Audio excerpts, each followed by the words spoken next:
Hello, guys. This is Ty, aka the Flip Man. Today, I have a student out of Memphis. My man Jason. He called me on yesterday to let me know he closed his first deal. Made me excited. You know, anytime I get that call, it makes me let me know that hey, I'm changing someone else's life just like mine was changed 13, almost 14 years ago. But I'm going to bring Jason on here, and I'm going to stop talking, and I'm going to let you listen to him because what he has to say, I think, is more important than what I have to say. Before I get to him, just to do a little house cleaning here.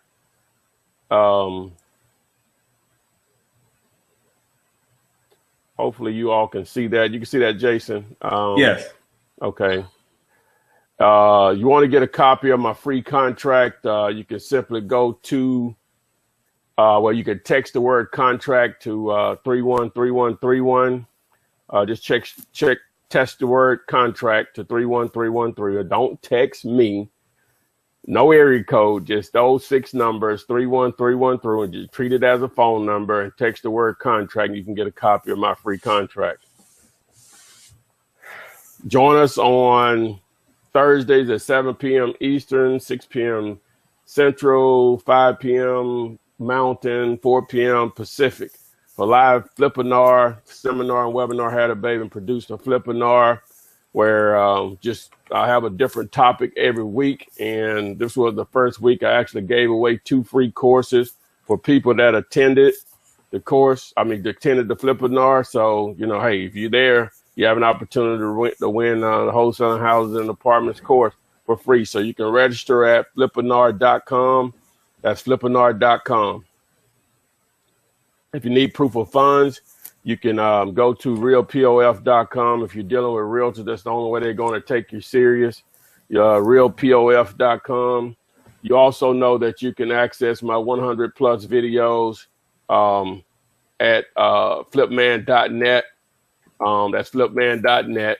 You can access the 200 plus videos I have on YouTube on wholesaling houses and apartments. So let me go back here. All right, you see me again, Jason? Yes. Okay, good. All right, so what I'm going to do, I'm going to bring Jason out of Memphis, Tennessee, making easy money. I won't say the rest. In style. But hey man, how's it going? How's it going, Jason? Hello? Jason. I didn't get that last part, Ty. You broke up. Oh, no, okay. I asked you how are you doing? I guess there's a little connection problem here. So how are you doing, man? I'm doing great.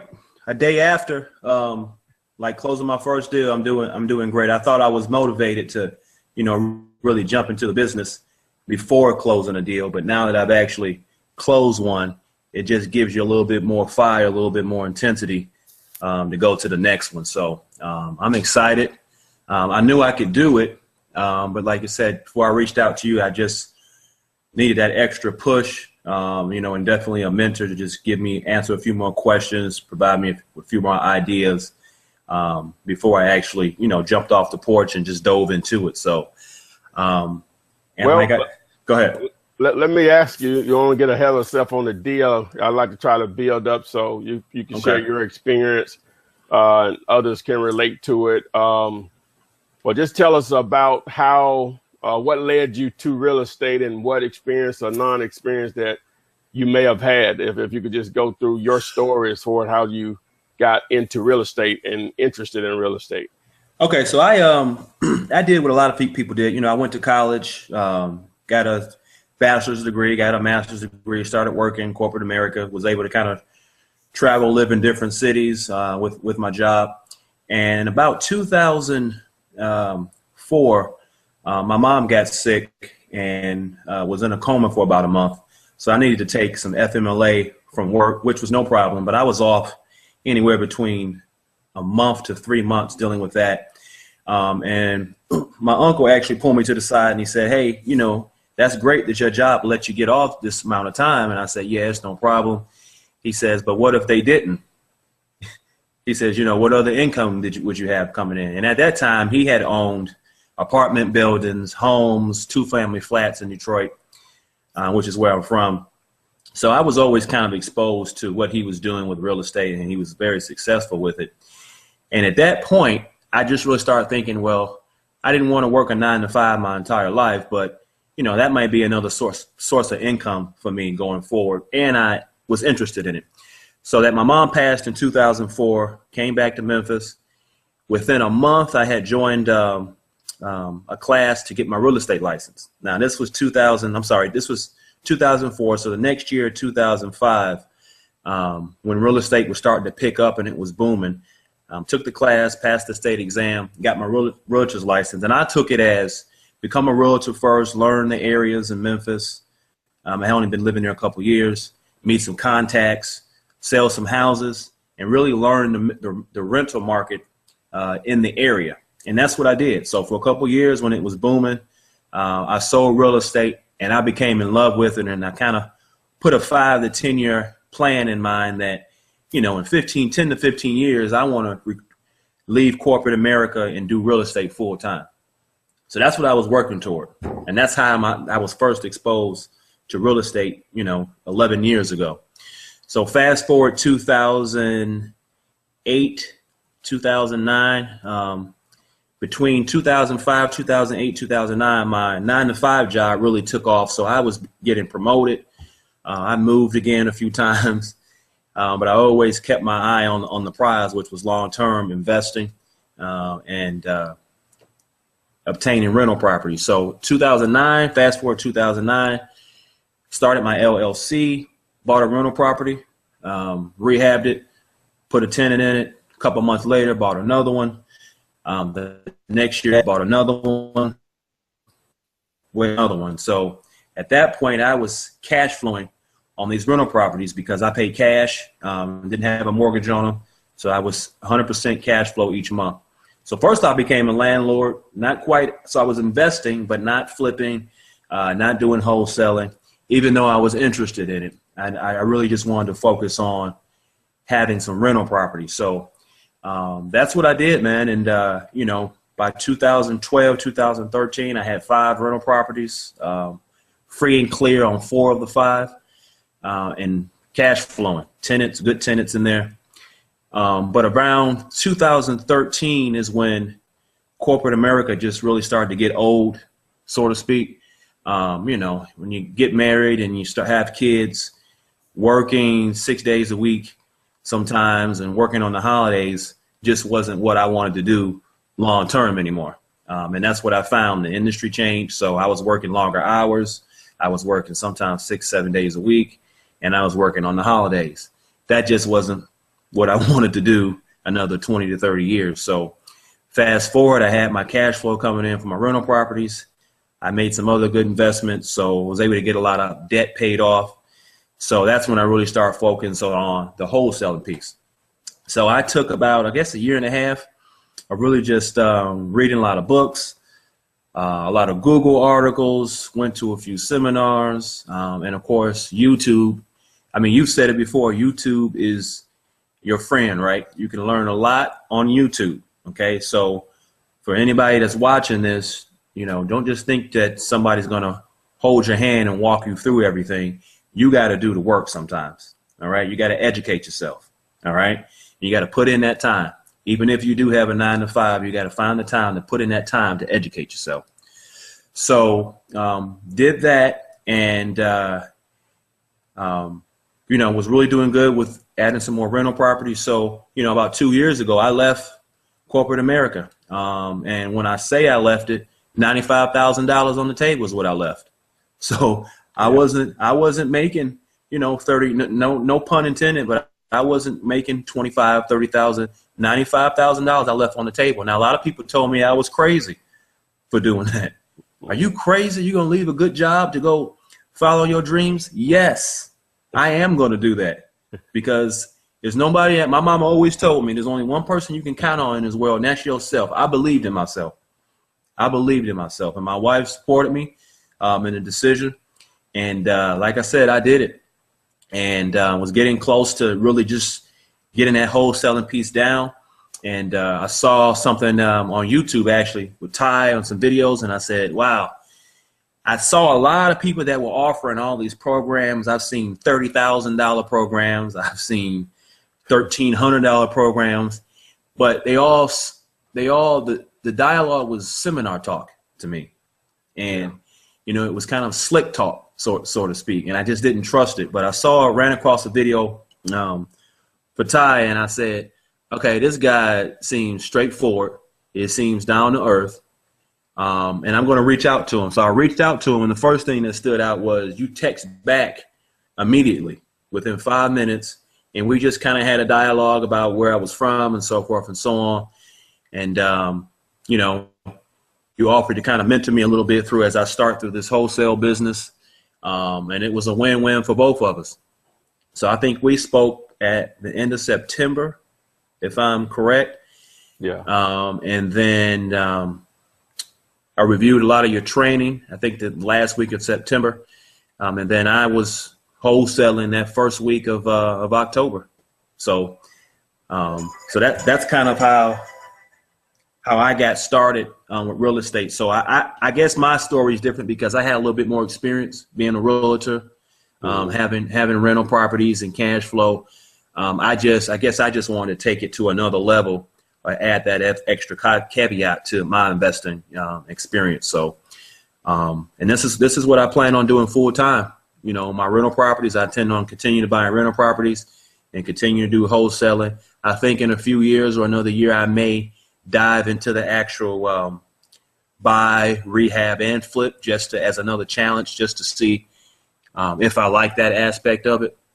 And that's what I plan on doing for the next 20 or 30 years. All right. Well, let's get to the juicy part of it.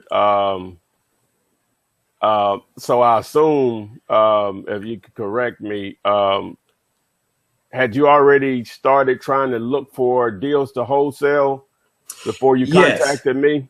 Yes, I had already somewhat, you know, started looking for deals, and at the same time, I had somewhat built up a buyer's list. Because there was another property, one of my rental properties that I actually sold earlier in the year. And when I put that property out there to sell, I got contacted by a lot of investors across the country, mainly California.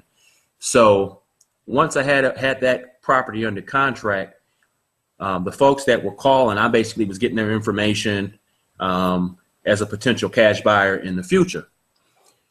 So even though I hadn't had a property under contract, I was thinking long term, well, these guys are cash buyers, so I need to get their information to add to my list.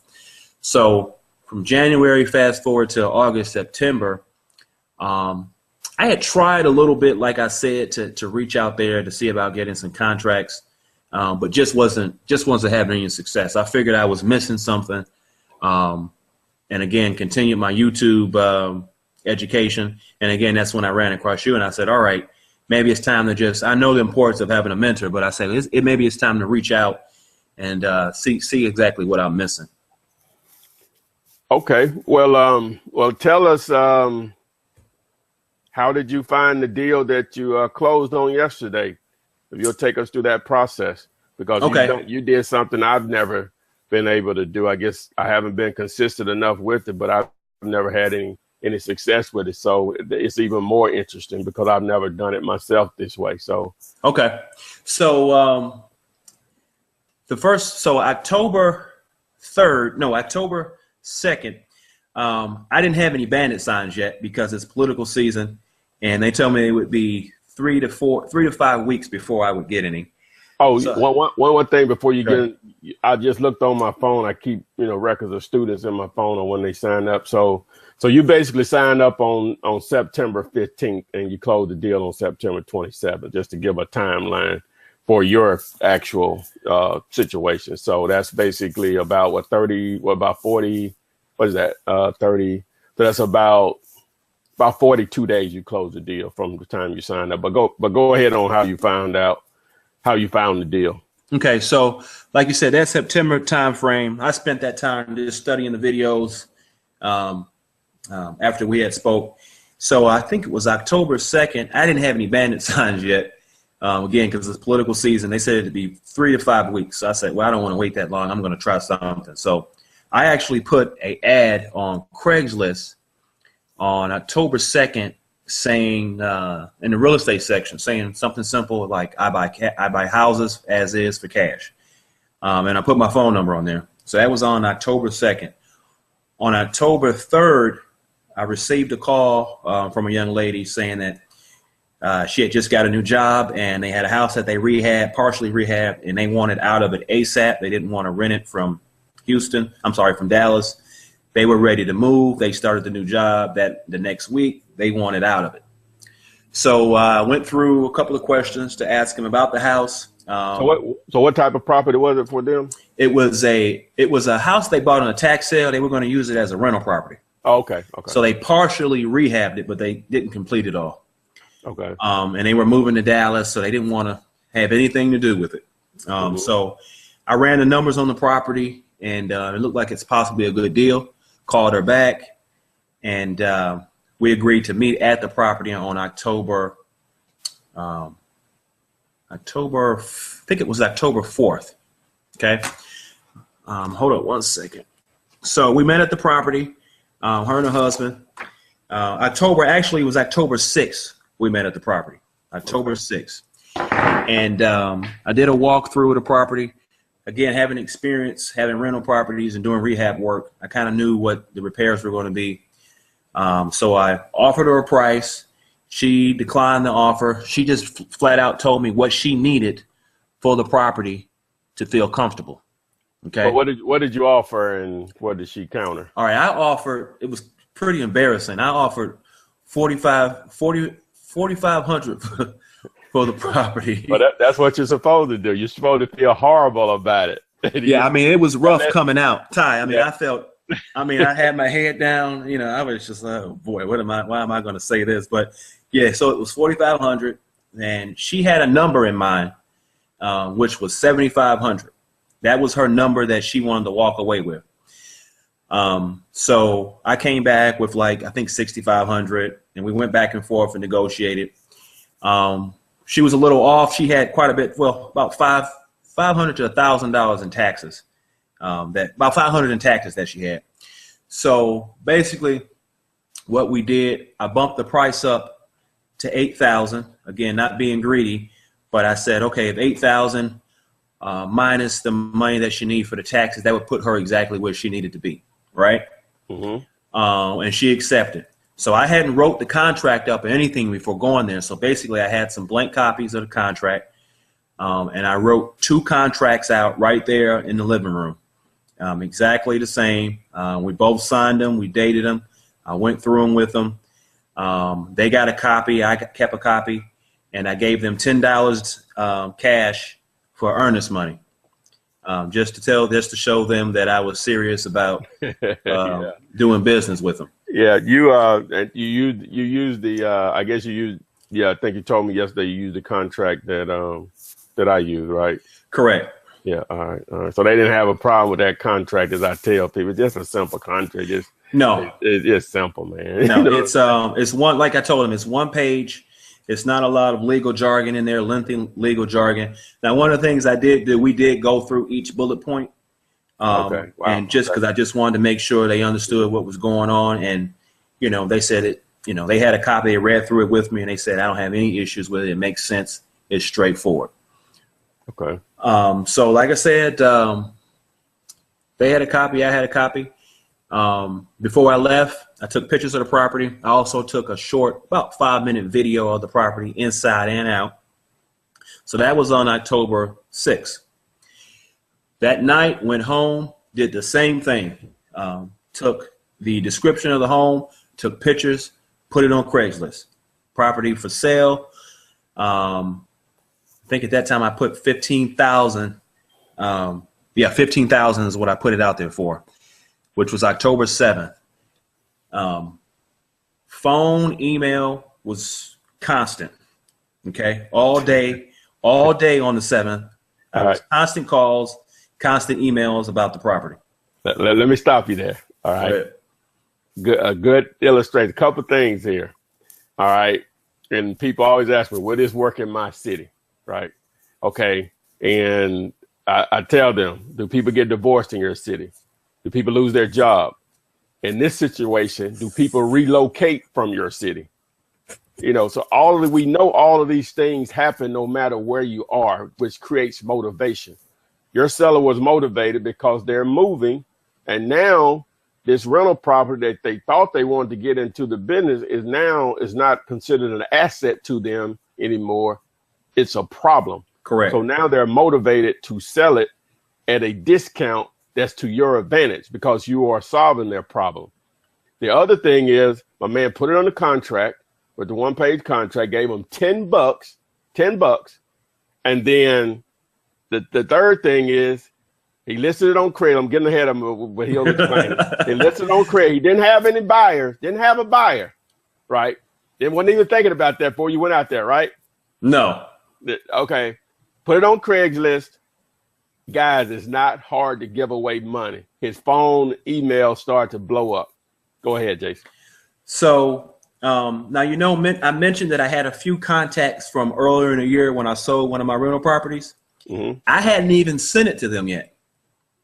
You know, I hadn't even gotten around to that yet because I said, first things first, let me put it on Craigslist. So again, phone constantly ringing. And one of the calls that I did get was, hey, I'm a realtor. I got a call from a realtor. He says, hey, I got a client in California that's interested in the property. He says, when I work with wholesalers, my fee is $1,000. I said, I don't pay realtors. Let me stop you there. I mentioned on the flipper. I'm gonna let you tell it, but I mentioned on the flipper. I said, I ain't tell him yesterday. I said, but you can't haggle over $500, man. But go ahead. Go ahead. So go ahead.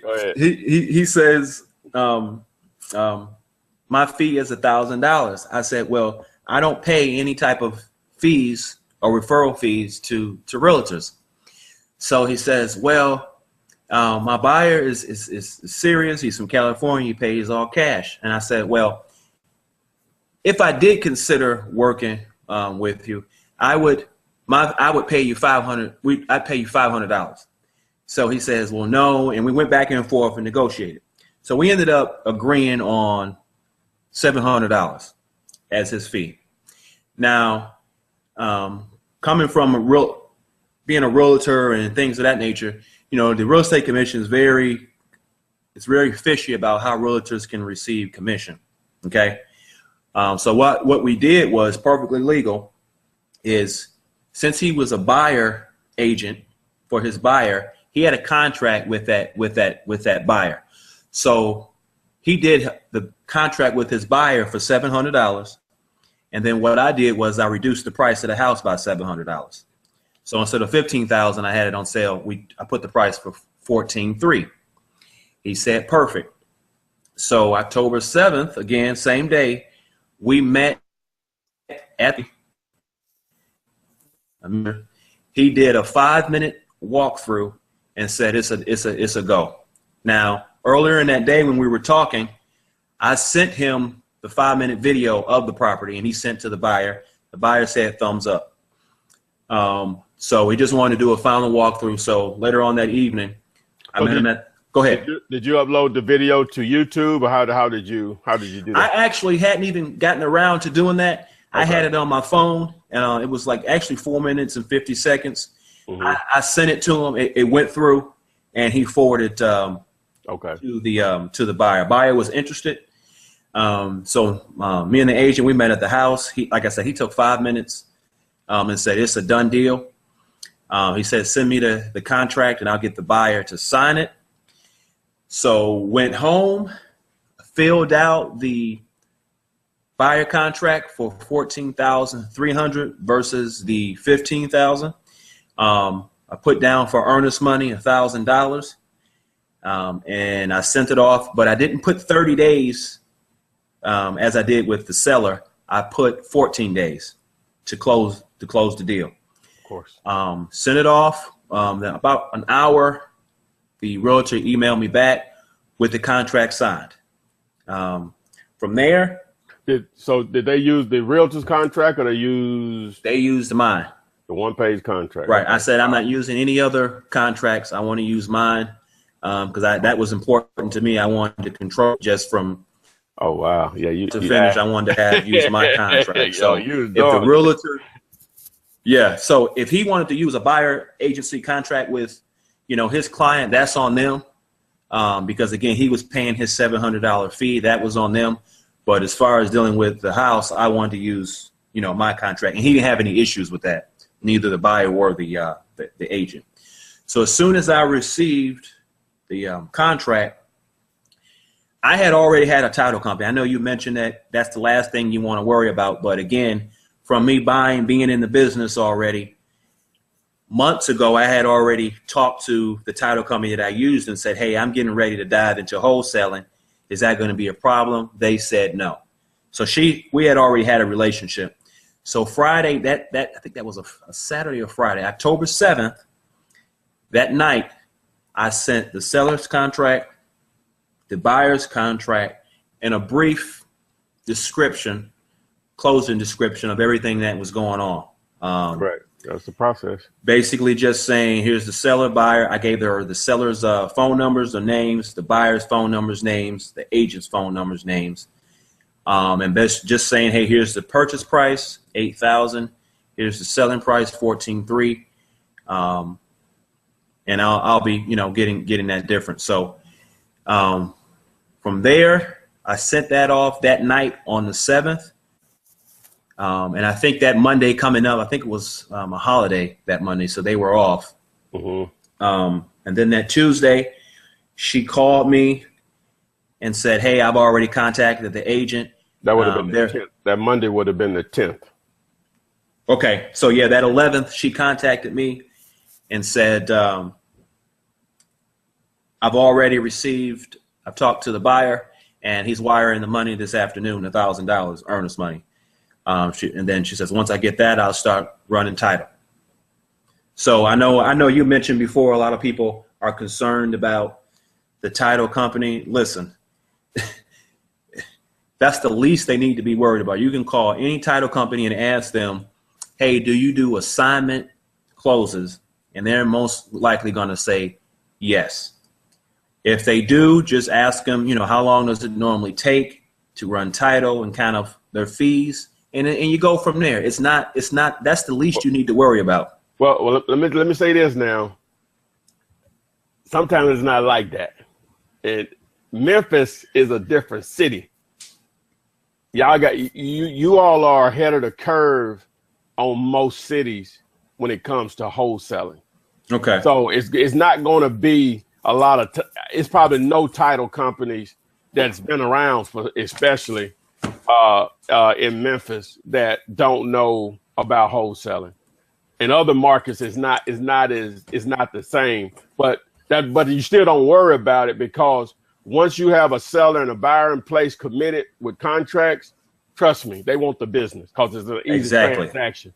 That's an easy hour transaction of putting it together and closing the deal. That's the easiest $500 to $1,000 they'll ever make. So but go ahead. I just wanted to just interrupt. Go ahead. Yeah, like you said, there's a handful of title companies out there. You can go on Google to look at reviews and get an idea of who's good. And again, you call them, you ask them. Again, they're not going to pass up, like you said, that $500 to $1,200 in revenue. So again, that Tuesday I talked to her, and she said, I'm going to run title. It could be anywhere between 7 to 10 days. Perfect. Push your screen down just a little, I think. Okay. Up a little bit. Up. Okay. Good. Okay. Good. So from then, first thing I did that day was just reach out to the sellers, and tell them that we are currently running title, and to be patient. Could be anywhere between 5 to 14 days before we get this deal done. And they were excited, about being able to, again, because they had already moved by that point, being able to get out of the house and kind of just start their new life in Dallas. So from there, you know, it was just a waiting game, so to speak. So in the meantime, I continued to advertise, continue to try to work deals. Now last Friday actually, I got a call from the title company saying that the title was in, and when did we want to close? So I said, well, let's close on Monday. Okay, I'll reach out to the sellers and we'll get everything done. So it was a done deal. We were going to close this Monday. Well, Monday came, and apparently we had an issue. Okay, we couldn't close. We had an issue. Apparently, the realtor gave his buyer the wrong information as far as closing costs. I guess he didn't estimate the closing costs, even though it was in the contract that the seller was going to be paying the closing costs. So the buyer didn't wire enough money to complete the transaction. So the buyers. Do you mean the buyer was going to be paying the closing cost, or the seller? The buyer. Seller. Okay. The buyer. I'm sorry, buyer. Yeah. All right. I'm sorry. So he didn't figure that in to his cost. So with that being said, he said, well, I won't be able to close now until Thursday. So I talked to the title company. I was like, okay, well, that's fine. It is what it is. That's what we need to do to get it done. So I wasn't excited about it because the sellers had came back in town that weekend to close. So they wanted to close on Monday and then get back on the road on Wednesday. So I wasn't excited about calling them back and telling them things have been pushed back. But they were okay with it. I think they were a little weary, just saying, well, when we're going to be able to close. And I said, well, it will be Thursday. So they ended up having to take an extra day off of work to stay the extra day. So what I did is every day on Tuesday and Wednesday, I would just call them and just to follow up with them, just to say, hey, we're still on for Thursday. I don't want you guys to worry. We're going to get this deal done so you can start your new life in Dallas. And I think they appreciated that and took some worry off of them. And then, like I said, Thursday came. He wired the money Wednesday night. So it should have wired by noon on Thursday. Noon came and went, and I still hadn't gotten a call yet. So I was a little worried again as well. But at 1:30 on Thursday, she called and said, okay, you can send them up here. We're set to go. So I called them and said it was showtime, and then I would meet them up there. And when I got up there, they were already in the lobby. They signed the warranty deed. They were already in the lobby waiting for me. Shook their hand. They already had their check. Shook their hand and told them good luck. And then we stepped outside, and I also did a little bit of marketing with them again. I told them that, I can do this business from anywhere in the country, and that if they know anybody that's, going through a divorce or in their same situation or behind on taxes, to give me a call. And I told them that, if I close a deal that you brought to me, I'll give you $500. So shook their hand again and, spoke again with them briefly last night, actually, before they got back on the road to Dallas. And they just said how thankful they were and good luck to me. And then I went back into the back office and talked to a few people at the title company and got my check and got my other copies of my documents, put in a folder, and walked out of the building, got in my truck, and called you and just left you a message just telling you what happened, and then came home. And then it was, started looking for the next deal, actually. That's what's happening, man. That's what's happening. I was, when you called me, I was standing in a burnout house and trying to see what was on the seller's mind or whatever on that. And so I sent them a contract today, so hopefully they'll sign it or whatever. But right. Okay, well, hey, that's great, man. You did a great job of explaining it. Could you share with everyone what's next for you? Well, continuing to doing the wholesaling, I'm still continuing my marketing on Craigslist. I get a lot of calls and emails via Craigslist Deals don't always work out. The numbers just don't make sense. But the majority of calls that I have been getting, now that I have my bandit signs, are through my bandit signs. That's my number one way that I've been getting calls, and continue my mail campaign. So just again, looking for my next deal. Continuing to be a realtor as well. Again, that's another stream of income for me. And then again, I'm probably not going to buy any more rentals this year, but going to be looking to buy another rental property next year. But my main focus right now is to continue with the wholesale business. Okay, great, man. I didn't say the amount. You want me to tell the amount? Oh yeah. The first deal. So it was $6,440.40. First deal. Yeah. See, I did the return on investment on it. You spent $10, and the return on it is like 64,340 something, I think, if my math is correct. I just did that yesterday. I know that's a ridiculous return on investment, hey, but it is what it is. You know what I'm saying? So yeah, absolutely. So this guy basically, it really started for him on October 2nd when he placed the ad, and he closed it on the 27th. So that's 25 days, and he put $6,444.40 in his pocket. Boom. That basically covers your marketing for the entire year to springboard into deal after deal, you know. So, man, I'm really excited for you, man. Bright guy. You already, you know, hey, as bright as this guy is, as you can tell in this video, people, he still had to take action. You know what I'm saying? Exactly. But he's not afraid to do that or whatever. And everybody go about it at their own pace. So that's understandable. But really appreciate Jason sharing his story, man. I can just sit back and listen to stuff like that all day, you know, because it's real. But I guess you don't know it's real until it happens. So right. I'm sure you cash the check, don't spend it all in one place. Anything else you want to share with people before we go and I give my little spiel here?